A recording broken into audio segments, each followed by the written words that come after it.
সেনাবাহিনীকে সবসময় যুদ্ধের জন্য প্রস্তুত রাখা, বিভিন্ন ভবিষ্যৎ চ্যালেঞ্জের জন্য প্রস্তুত রাখা, সেই কাজটাই ইনশাল্লাহ আমি করে যাব। সেনা শাসন আসতেছে অথবা জরুরি অবস্থা জারি হইতেছে বাংলাদেশ। শেষমেশ হয়তো সেনা শাসনই আসবে অথবা জরুরি অবস্থা ঘোষণা। ডক্টর মোহাম্মদ ইউনূসের পাওয়া নোবেল পুরস্কারটাকে বাতিল করতে হবে। সারা দেশে সেনা শাসন জারি করেছেন সেনাপ্রধান ওয়াকারুজ্জামান। মিলিটারি শাসনের দোরগোড়ায় বাংলাদেশ। এই মুহূর্তে দাঁড়িয়ে সব থেকে বড় আপডেট, একেবারে মিলিটারি শাসনের দোরগোড়ায় বাংলাদেশ। কেন এই কথা বলছি? কারণ দেশের জনগণ তারা রাস্তায় নেমেছেন, তাদের দাবি একটাই, আর দরকার নেই ইউনূসের প্রশাসন। তারা এখন চাইছেন সেনাবাহিনী সমস্ত ক্ষমতা নিজেদের হাতে তুলে নিন। যারা ছাত্র উপদেষ্টা আছেন বিশেষ করে, তারা সেনা শাসনের কথা ঘুরে ফিরে বলছে।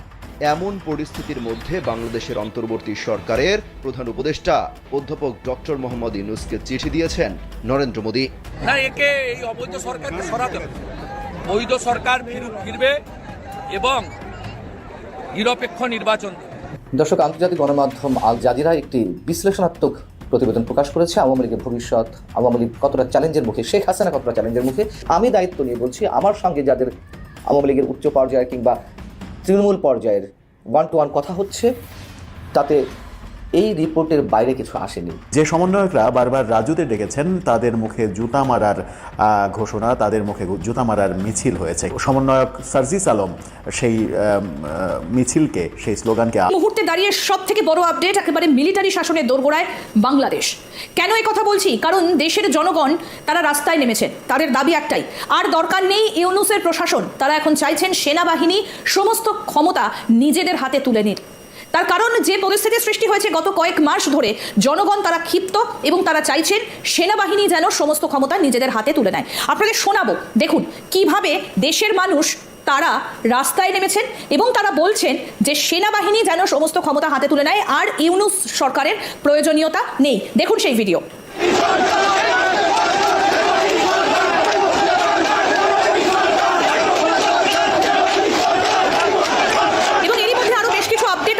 আসছে, আপনাদেরকে সেই আপডেট জানাতে থাকবো। কয়দিন যাবত একটা জিনিস খেয়াল করলাম, সেটা হলো যারা ছাত্র উপদেষ্টা আছেন বিশেষ করে, তারা সেনা শাসনের কথা ঘুরে ফিরে বলছেন।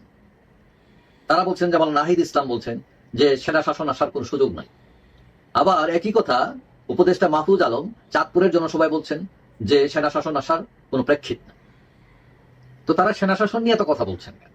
ওই যে একটা গল্প আছে না, যে পাগল উঠছে নৌকায়, হ্যাঁ, তাকে বলা হলো, এই দেখিস নৌকা ডুবাই দেবি। এখন পাগল কয়, ও ভালো কথা, আমি তো ভুলে গেছিলাম, মনে করাই দিস ভালো, দেশে নাও নৌকা ডুবাই। তো এখন তারাও এরকম যে সেনাবাহিনী তারা তার কাজে ব্যস্ত, অযথাই গিয়ে তাদেরকে না সেনারা আসবে না, সেনারা আসবে না, মানে তাদেরকে মনে করাই দিতেছে। আর তারা বলবো তাইলে আমরা আসি। ওই যে ঠাকুর গড়ে কেড়ে আমি কলা খাই না। এখন অতীতে আমরা সেনা শাসন দেখেছি, আমাদের দেশে রক্তপাত দেখেছি, গণতন্ত্রের শূন্যতা দেখেছি। সেনা শাসন যদি ভালো হতো তাহলে তো ডেমোক্রেটিক গভর্নমেন্টের দরকার হতো। সেনাদের কাজও সেটা না, শাসন করা। কিন্তু দুঃখজনক হলো সত্য, আমাদের দেশে সেনা শাসন এসেছে এবং এটার সুফলের চেয়ে কুফলই হয়েছে বেশি। 15ই আগস্ট, 3 নভেম্বর, 7 নভেম্বর 1981 সালে অভ্যুত্থান হয়েছে। তারপর আবার 1982 সালে এরশাদ সাহেব অভ্যুত্থান করেছেন। 2007 সালে 1/11 এসছে, এবং কোনোটাই জাতিকে মুক্তি দিতে পারেনি এইসব সেনা শাসন বা কু যাই বলেন না। এবং বর্তমান বিশ্বে সেনা শাসন খুবই অজনপ্রিয়। এক সময় কয়দিন পরে পরে দেখা যেত ওই আফ্রিকার ওই দেশে, এশিয়ার ওই দেশে সেনারা ক্ষমতা দখল করেছে। এখন কিন্তু এত শোনা যায় না, কারণ সেনাবাহিনী বুঝেছে যে ক্ষমতা নেওয়াটা হচ্ছে বোকামি। এবং এটা বুঝে আমাদের সেনাবাহিনী, তারাও কিন্তু চাইলে 5 আগস্ট ক্ষমতা নিতে পারত, কিন্তু তারা নেয়নি, কারণ তারা এটা বুঝেছে যে এটা তাদের কাজ না। এখন ছাত্র উপদেষ্টারা কথায় কথায় সেনা শাসনের সম্ভাবনার কথা বলছেন। কেন বলছেন যে সম্ভাবনা নাই নাই নাই? নাকি এটা দিয়ে একটা ইস্যু তৈরি করতে চাচ্ছেন তারা? না, এখানে কোনো ফায়দা আছে? সেনাবাহিনীকে ইতিমধ্যে ম্যাজিস্ট্রেসি ক্ষমতা দেওয়া হয়েছে, তারা সরকারকে বিভিন্নভাবে সহযোগিতা করছে। এখন তাদের যে কাজ, তাদের কাজ তাদের করতে দেওয়াটাই ভালো। ওই যে কথায় আছে না, বনেরা বন্যে সুন্দর, শিশুরা মাতৃক্রুরে। সেনাবাহিনী তার সেনা ছাউনিতে এসে ভালো, তাকে সুন্দর দেখায়। সে রাজপথে নামবে কেন? সে পলিটিক্সে ইন্টারফেয়ার করবে কেন? পলিটিক্স তো তার কাজ না, এটা পলিটিশিয়ানরা করবে। এখন পলিটিশিয়ানরা যদি কথায় কথায় না সেনাবাহিনী আসবে না, প্রেক্ষিত নাই, পটভূমি নাই, তো তারা কি বলছে আপনাদেরকে যে না আমরা আসতে চাই? তা আপনি এগুলো বলছেন কেন? এখন সেনাবাহিনীকে নিয়ে দয়া করে পলিটিক্স বন্ধ করেন। আপনারা ক্ষমতায় আসছেন বৈষম্যহীন সমাজ তৈরি করতে, আপনারা অন্যান্য রাজনৈতিক দলের সাথে ঐক্য তৈরি করে যাতে নির্বাচন সবাই মিলে করতে পারেন, সব দলের অংশগ্রহণ থাকে, জনগণ তাকে ভোট দিয়ে ছেয়ে আসবে। কোনো এই ধরনের কোনো চক্রান্ত যদি এখানে থাকে, হ্যাঁ, কাকে ডিঙ্গাইয়া কে নিবে ক্ষমতা, তাহলে তো ওই যেই লাউ সেই পদই থাকবে, আর সংস্কার, বৈষম্যহীন সমাজ এগুলো থেকে যাবে অধরায়। দর্শক, আন্তর্জাতিক গণমাধ্যম আল জাজিরা একটি বিশ্লেষণাত্মক প্রতিবেদন প্রকাশ করেছে আওয়ামী লীগের ভবিষ্যৎ, আওয়ামী লীগ কতটা চ্যালেঞ্জের মুখে, শেখ হাসিনা কতটা চ্যালেঞ্জের মুখে, এবং দলের মধ্যে কতটা বিভক্তি স্পষ্ট হচ্ছে দলটি ভয়ঙ্কর এই দুর্দিনে দুঃসময়। After the bloodshed can Bangladesh Awami League resurrect itself, এই শিরোনামে যে প্রতিবেদনটি প্রকাশ হয়েছে তার মধ্যে যে বিশ্লেষণগুলো উঠে এসেছে, নানান ধরনের মন্তব্য উঠে এসেছে, আমার মনে হয় যে এটি মোটামুটি একটি নির্মোহ বিশ্লেষণ, এবং দেশের সাধারণ মানুষ থেকে শুরু করে আওয়ামী লীগের অভ্যন্তরীণ পর্যায়ে দলের তৃণমূল নেতাকর্মীরা যে ধরনের মন্তব্য করছেন, যে মানসিকতা পোষণ করছেন, সেগুলো উঠে এসেছে। এবং আমি দায়িত্ব নিয়ে বলছি, আমার সঙ্গে যাদের আওয়ামী লীগের উচ্চ পর্যায়ে কিংবা তৃণমূল পর্যায়ের 1-to-1 কথা হচ্ছে, তাতে এই রিপোর্টের বাইরে কিছু আসেনি। এখানে বলা হচ্ছে যে বাংলাদেশের জন্মের আগে থেকেই যে দলটি একটি বড় শক্তি হিসেবে আত্মপ্রকাশ করেছে অনেক আগে থেকে, তা এখন টুকরো টুকরো জোড়া লাগানোর চেষ্টা করছে। এবং সবচেয়ে ভয়ঙ্কর যে বিষয়টি, আওয়ামী লীগের 15.5 বছর 16 বছরের যে ভয়ঙ্কর দুঃশাসন, দলের বিভিন্ন পর্যায়ে নেতাদের যে অপরাধ, এবং বিশেষ করে 5 আগস্ট গণ অভ্যুত্থানের আগের সময় থেকে গণ অভ্যুত্থান পর পর্যন্ত বা গণ অভ্যুত্থান পর্যন্ত যে ধরনের অপরাধগুলো সংঘটিত হয়েছে, আওয়ামী লীগের হোমরা চামড়া, মানে শীর্ষ পর্যায়ে নেতা থেকে শুরু করে মধ্যম পর্যায়ের নেতা এবং কর্মীদের মধ্যে এসব কিছু নিয়ে তীব্র বিভক্তি প্রকাশ পাচ্ছে। এবং নেতাকর্মীরা বিশ্বাস করেন, যারা আওয়ামী লীগের সত্যিই মঙ্গল কামনা করেন, তারা বলছেন কোথায় ভুল হয়েছে তা পেছনে ফিরে দেখা দরকার আওয়ামী লীগের। একটা এক্সাম্পল এখানে তুলে আনা হয়েছে, যখন 16ই জুলাই কোটা বিরোধী আন্দোলন শুরু হলো তীব্র আকারে, এবং 5 আগস্টের কয়েকদিন আগে যখন আবু সাইদকে হত্যা করা হলো, এমন একটি খবর যখন আওয়ামী লীগের মোটামুটি শীর্ষ পর্যায়ের এক নেতার কানে পৌঁছলো, যিনি মেসেজটা দিলেন, তিনি খুব ঠান্ডা মেজাজে ছিলেন। তখন কোনো এক স্থানীয় কবি তাকে কবিতা আবৃত্তি করে শোনাচ্ছিলেন, বেশ ফুরফুরে মেজাজে ছিলেন। যখন আবু সাইদ হত্যাকাণ্ডের খবরটি শুনলেন, তিনি একেবারে উড়িয়ে দিলেন। তিনি মন্তব্য করলেন যে এগুলো কোনো বিষয় না, এগুলো আমাদের নেত্রী সব ম্যানেজ করে ফেলবেন। হ্যাঁ, শেখ হাসিনা অনেক কিছুই ম্যানেজ করেছেন, অনেকগুলো গণ আন্দোলন সংগঠিত হওয়ার পথে গিয়েও তা একেবারে স্থিমিত করে দিয়েছেন তিনি। সেটি তার দূরদর্শিতা হোক, হঠকারিতা হোক, কিংবা প্রতারণা হোক, নানানভাবে মন্তব্য করতে পারেন, কিন্তু অনেক আন্দোলন তিনি স্থিমিত করে দিয়েছেন, যেগুলো গোয়েন্দা বাহিনীর মাধ্যমে হোক অথবা ছাত্রলীগের পেটোয়া বাহিনী দিয়ে হোক, যেভাবে হোক। এবং সেই বিশ্বাস থেকে ওই নেতার মন্তব্য এরকমই ছিল যে তাদের নেত্রী সব কিছুই ঠিক করে ফেলবেন। মাঠ পর্যায়ে কী হচ্ছে তারা কখনোই আমলে নিতে চাননি, অথচ নির্মম পরিহাস ভাগ্যের এটি যে এর মাত্র 3 সপ্তাহ পরেই, আবু সাইদ হত্যাকাণ্ডের 3 সপ্তাহ পরেই গণ অভ্যুত্থানের মুখে আওয়ামী লীগকে ভয়ঙ্কর দুঃসময়ের মুখোমুখি হতে হলো, শেখ হাসিনাকে দেশ ছেড়ে চলে যেতে হলো। অজ্ঞাত স্থান থেকে অনেকেই বিভিন্ন গণমাধ্যমে কথা বলছেন, সামাজিক যোগাযোগ মাধ্যমে তাদের অডিও রেকর্ড ছড়িয়ে দিচ্ছেন।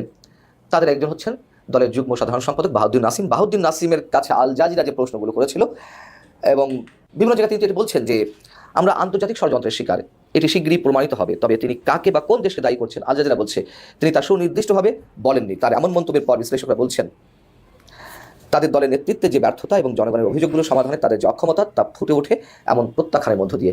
বিদেশি ষড়যন্ত্র অবশ্যই ছিল, আমরা বিশ্বাস করি। বিদেশি ষড়যন্ত্রগুলো যারা বাস্তবায়ন করেছে হাতে গোনা কিছু মানুষ নিশ্চয়ই, তাই না? এটা আমি নিজেও বিশ্বাস করি। কিন্তু আওয়ামী লীগের দুঃশাসনের বিরুদ্ধে যে সাধারণ মানুষ পথে নেমে এসেছিল, আওয়ামী লীগের পরিবারের অনেক সদস্য ক্ষুব্ধ হয়ে, অতিষ্ঠ হয়ে তারা শেখ হাসিনার পতনের জন্য রাজপথে নেমে এসেছিলেন, এই কথাগুলোকে মিথ্যে, এগুলো তারা বিবেচনায় নিচ্ছে না। এবং উল্টো তৃণমূল পর্যায়ের নেতাকর্মীদের দূরে সরিয়ে রাখা হচ্ছে, তাদের যেই উপলব্ধি, তাদের যে মানসিকতা, সেগুলোর প্রতি কোনো ধরনের মূল্যায়ন করা হচ্ছে না। এবং আওয়ামী লীগ যে 15.5 বছর টানা ক্ষমতায় ছিল, সেই সময়ও তো নানানভাবে আলোচিত হয়েছে যে দলের ত্যাগী নেতাকর্মীদেরকে দূরে সরিয়ে রাখা হচ্ছে। হাইব্রিড এবং সুযোগ সন্ধানী এবং শীর্ষ পর্যায়ের কিছু নেতা, তারা তাদের আখের গোছানোর জন্য দলের ভালো মন্দ কিছুই চিন্তা করেননি। এবং এই যে দলীয় তৃণমূলী নেতাকর্মীরা, তারা এখনও আত্মগোপনে রয়েছেন। তাদের যে এখনকার ভয়ঙ্কর জীবনযাপন, সেটিও আওয়ামী লীগের শীর্ষ নেতারা বিবেচনা নিচ্ছেন না, বরং তাদের বিভিন্ন ধরনের হঠকারী মন্তব্যে এই নেতাকর্মীরাই বিপদে পড়ছেন। এবং একটা সুসংগঠিত রাজনৈতিক শক্তি থেকে কিভাবে টপ ডাউন কাঠামোতে আওয়ামী লীগ রূপান্তরিত হলো, সেই বিষয়গুলোই এই প্রতিবেদন উঠে এসেছে। তৃণমূলের নেতাকর্মীরা বলছেন, যাদের অনেকে সাক্ষাৎকার নেওয়া হয়েছে, অনেকে নাম প্রকাশ করেছে, অনেকে নাম প্রকাশ করেননি, তাদের যে মন্তব্য তা হচ্ছে এই যে বাস্তবতাকে অস্বীকার করা, যে ভুলগুলো হয়েছে সেগুলো এখনও এক পেশে দৃষ্টি দেখা হচ্ছে, শুধুমাত্র আন্তর্জাতিক শক্তির ষড়যন্ত্রের উপরে ছেড়ে দেওয়া হচ্ছে।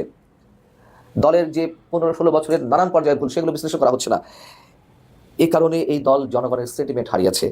5 আগস্ট যখন শেখ হাসিনার হেলিকপ্টার উড়াল দেন, সেই সময় এই দৃশ্য টেলিভিশনে প্রত্যক্ষ যারা করেছেন তাদের মধ্যে খুলনা ছাত্রলীগের একজন শীর্ষ পর্যায়ের নেতা, তার মন্তব্য এখানে তুলে আনা হয়েছে। তিনি বলছেন যে যখন টেলিভিশন নাটকীয় ওই পলায়নের দৃশ্য সম্প্রচার হচ্ছিল, তখনও কিছু নেতাকর্মীকে নিয়ে আমি খুলনা রাজপথে অবস্থান করছিলাম। আমি আমাদের একজন সিনিয়র নেতা স্থানীয় এমপিকে ফোন করার চেষ্টা করলাম, কিন্তু তার ফোন বন্ধ ছিল। তিনি বলেন ঠিক ওই মুহূর্তে আমার মনে হলো আমাদের সঙ্গে প্রতারণা করা হয়েছে। এবং যখন ছাত্রলীগকে নিষিদ্ধ করা হলো গত 23 অক্টোবর নির্বাহী আদেশে, তখন তাদের যে ভয়ঙ্কর পরিস্থিতি, কীভাবে আরেক সিনিয়র নেতা খুলনার ছাত্রলীগের, তার কথা উল্লেখ করা হচ্ছে, কীভাবে গোপালগঞ্জে গোপনে পৌঁছে তারপর থেকে তিনি ঢাকা ফিরে এলেন এবং কীভাবে নিজেকে সব কিছু থেকে বিচ্ছিন্ন রাখতে তার ফেসবুক অ্যাকাউন্ট বন্ধ করে দিলেন, তার ফোন নম্বর সহ সব কিছু পাল্টে দিলেন। সে নেতা বলছেন দল আমাদের পরিত্যাগ করেছে, আর কখনো রাজনীতিতে ফিরবো না। সারা দেশের তৃণমূল পর্যায়ের নেতাকর্মীদের মধ্যে তাদেরকে পরিত্যাগ করার একই রকম অনুভূতি ব্যক্ত করেছেন আরও অনেকে। এই প্রতিবেদনে যাদের কথা বলে এসেছে এবং বহু নেতাকর্মী এখনো নীরব। কৃষক লীগের সহকারী সম্পাদক সামিউল বাশির, তিনি সামাজিক যোগাযোগ মাধ্যমে সরব রয়েছেন, তার বক্তব্য এখানে আনা হয়েছে।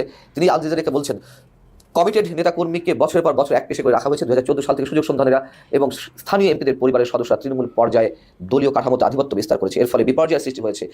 এবং একই রকম মন্তব্য আওয়ামী লীগ প্রতি চিকিৎসকদের একটি সংগঠন, তিনি নাম প্রকাশ করেননি, তিনি বলছেন যারা দলীয় মুখপাত্র হয়ে উঠেছে তাদের কর্মকাণ্ড এবং ব্যবহৃত শব্দগুলো বিপর্যয়কর ছিল দলের জন্য, বিশেষ করে গত কয়েক বছর দলের ব্যর্থতার বিষয়ে এটি ছিল নির্মম বাস্তবতা। এবং সিদ্ধান্ত গ্রহণের ক্ষেত্রে আমাদের দল প্রচণ্ডভাবে নির্ভর করেছে গোয়েন্দা রিপোর্টের উপরে। কীভাবে সিদ্ধান্ত নেওয়া হবে, কারা সিদ্ধান্ত নিচ্ছেন, সেই বিষয়ে শীর্ষ নেতাদেরকে দেখেছি তারা অবহিত নন। তোমার শীর্ষ নেতারা যখন একচ্ছত্র আধিপত্য কায়েম করছিল, তাদের অনেকেও আবার অনেক কিছু জানতে না কোন সিদ্ধান্ত কোন জায়গা থেকে আসছে। এবং আমি আমার জায়গা থেকে বলতে পারি 2018 সালের আগে আওয়ামী লীগের শীর্ষ নেতা তুফাইল আহমেদ আমার সঙ্গে বলছিলেন, আমি 2018 সাল না 2014 সালের কথা বলছি, নির্বাচন আগে, যে কোত্থেকে কী সিদ্ধান্ত নেওয়া হচ্ছে আমরা কিছুই জানি না, 2014 নির্বাচন হবে কি না সেই জায়গা থেকে আমার প্রশ্ন ছিল। তিনি বলেছিলেন শেখ হাসিনা কাউকে বিশ্বাস করেন না এবং শেখ হাসিনা যে কার মতামত নিয়ে চলেন আমরা এখনও ধোঁয়াশার মধ্যে রয়েছি। এটি আমার নিজের অভিজ্ঞতা থেকে বলছি। এবং কমিটিগুলো চলেছে মেয়াদোত্তীর্ণ কমিটি দিয়ে। মন্ত্রিসভার দিকে যদি আমরা তাকাই, আমরা দেখলাম যে 2014, 2018, 2024 যারা মন্ত্রিসভায় স্থান পেয়েছেন, ঘুরে ফিরে প্রায় একই মুখ বেশি সংখ্যায় আমরা দেখেছি। এবং বিশেষ করে 2018 সালের পরে আওয়ামী লীগ সরকারের যে মন্ত্রীরা ছিলেন পরিষদে, তাদের অধিকাংশ রয়ে গেলেন 2024 মন্ত্রিসভায়। মানে চলছে একনায়কতন্ত্র কায়েম হয়েছিল, স্বেচ্ছাচারিতা কায়েম হয়েছিল, শেখ হাসিনা এইভাবে করে যাচ্ছিলেন, কোনো কিছুই তিনি পরোয়া করছিলেন না, চলছে, তিনি একাই সর্বা। এগুলো শুনতে অনেকে খারাপ লাগতে পারে। এখনো দলান্ধ কিছু ব্যক্তি আছেন যারা আওয়ামী লীগের দোষ ত্রুটি চোখেই দেখে না, তারা বর্তমান সরকারের সঙ্গে অনেক কিছু মেলানোর চেষ্টা করে। বর্তমান সরকারের দুঃসময়ের সঙ্গে বা মানুষের যে দুঃসময়গুলো চলছে এখনো পর্যন্ত, যে সত্য কথা, সেটিকে উদাহরণ হিসেবে নিয়ে এসে আওয়ামী লীগের যে দুঃশাসন সেটিকে জায়েজ করার কোনো সুযোগ নেই। এবং ইন্ডিয়ান এক্সপ্রেসকে দেওয়া সাক্ষাৎকারে যে সাবেক স্বরাষ্ট্রমন্ত্রী আসাদুজ্জামান খান কামাল বলেছিলেন যে ইসলামপন্থী সন্ত্রাসী এবং সেনাবাহিনীর যৌথ অভ্যুত্থান ঘটেছে, এটিও তার একটি উজ্জ্বল দৃষ্টান্ত যে এখনও আওয়ামী লীগের শীর্ষ পর্যায়ে নেতারা তাদের ভুল ত্রুটিগুলো ভালো করে বিশ্লেষণ করছেন না, গভীরে যাচ্ছেন না, এখনও তার দোষারোপের জায়গা রয়েছে অন্যের প্রতি। আবার বলি, অবশ্যই দেশি ষড়যন্ত্র ছিল, অবশ্যই একটি কথিত ইসলামী শক্তি মাথা চা দিয়ে উঠছে, মৌলবাদী আস্ফালন ঘটেছে এবং তাদের একটা ষড়যন্ত্র থাকতে পারে। কিন্তু সাথে সাথে আবার মনে করিয়ে দিই, সাধারণ মানুষ থেকে শুরু করে আওয়ামী লীগের অসংখ্য তৃণমূলের নেতাকর্মী এবং আওয়ামী পরিবারের সদস্যরা কিন্তু 5 আগস্ট গণঅভ্যুত্থানের সঙ্গে তারা নিজেরা শরিক হয়েছিলেন। এটি বাস্তবতা। এখন বিষয় হচ্ছে যে নির্বাসনে থাকা শেখ হাসিনা আবার ফিরে আসবেন কিনা।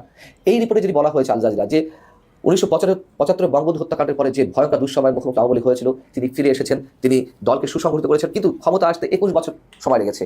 এখনকার যে বাস্তবতা, আমি নিজেও বলেছি আওয়ামী লীগ হয়তো ঘুরে দাঁড়াবে রাজনীতিতে, কিন্তু ক্ষমতা আসাটা এত সহজ হবে না যদি তারা তাদের বিশ্লেষণগুলো, নিজেদের ভুল ত্রুটিগুলো সেভাবে তুলে না নিয়ে আসে। 5 আগস্ট থেকে ভারতের আশ্রয়ে রয়েছেন বাংলাদেশের সাবেক প্রধানমন্ত্রী শেখ হাসিনা। তার অবস্থান এবং দেশে ফেরত আনার বিষয়ে নয়াদিল্লিকে চিঠি দিয়েছে ঢাকা, কিন্তু এতে সাড়া দেয়নি মোদী সরকার। সেই আগস্ট থেকেই ভারতের সাথে এক ধরনের মনোদ্বন্দ্ব চলছে। এর মধ্যে সীমান্ত উত্তেজনা তো রয়েছেই। এমন পরিস্থিতির মধ্যে বাংলাদেশের অন্তর্বর্তী সরকারের প্রধান উপদেষ্টা অধ্যাপক ডক্টর মোহাম্মদ ইউনূসকে চিঠি দিয়েছেন নরেন্দ্র মোদী। মূলত নববর্ষ 2025 উপলক্ষে বছর শুরুর প্রায় 1 মাস পর এই শুভেচ্ছা জানিয়েছেন তিনি। ডক্টর ইউনূসকে লেখা এই চিঠিতে ভারতের প্রধানমন্ত্রী বলেন, নতুন বছরের শুভেচ্ছা। সোমবার এই তথ্য জানিয়েছেন প্রধান উপদেষ্টার উপপ্রেস সচিব আবুল কালাম আজাদ মজুমদার। তিনি উল্লেখ করেন, এই শুভেচ্ছা বার্তা কূটনৈতিক চ্যানেলের মাধ্যমে এসেছে। এর আগে 8 আগস্ট অন্তর্বর্তীকালীন সরকারের প্রধান উপদেষ্টা হিসেবে শপথ নেওয়া ডক্টর মোহাম্মদ ইউনূসকে শুভকামনা জানান নরেন্দ্র মোদী।